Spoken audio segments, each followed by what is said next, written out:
రావయ్య చూసుకుందాం, ఇవాళ నువ్వో నేనో తేలాల్సిందే. ఊకుంటంటే ఏమో లావ్ చేస్తున్నావు అని ఒకలు, నీకు దమ్ముంటే రేపు పలానా జాగక్రా తడాకేంద సూపియకుంటే చూడు అని ఇంకొకలు. రాజకీయం అంటేనే గిట్లుంటది, మైకు దొరికితే చాలు రెచ్చిపోవాలి, రెచ్చగొట్టాలి, దమ్కిలియాలి, దగడు పుట్టియాలి, ఆర్పార్ అరుచుకోవాలి. అప్పుడే తోపు లీడర్ అయినట్టు అనే జమానా నడుస్తుంది. మళ్ళా ఛాలెంజ్ల రాజకీయం చాలా ఏంది. కార్ రేసింగ్ కేసులో నేను ఏకాన తినలే, దొంగ కేసు బనాయించిరు, ఇద్దరు కేసుల సంగతి తెలుసుకుందాం రా అని సీఎం సార్ కు సవాల్ చేసిండు రామన్న.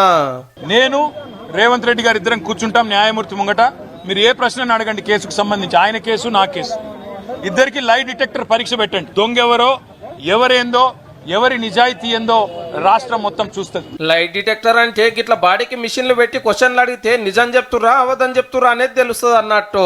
ఇద్దరం వచ్చి గీ టెస్ట్ చేయించుకుందామని ముఖ్యమంత్రి గారిని పిలుస్తుండ అన్నట్టు. అటుకెళ్లి కాంగ్రెస్ వాళ్ళు ఊకుంటారా, అప్పట్లో మా సార్ చేసిన ఛాలెంజ్ కి ఎందుకు రాలేదని అరుచుకుంటున్నారు.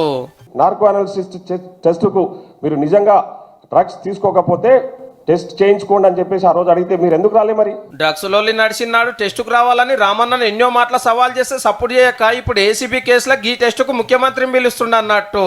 పవర్లుంటే అట్లా, ప్రతిపక్షంలోకి వస్తే గిట్లా.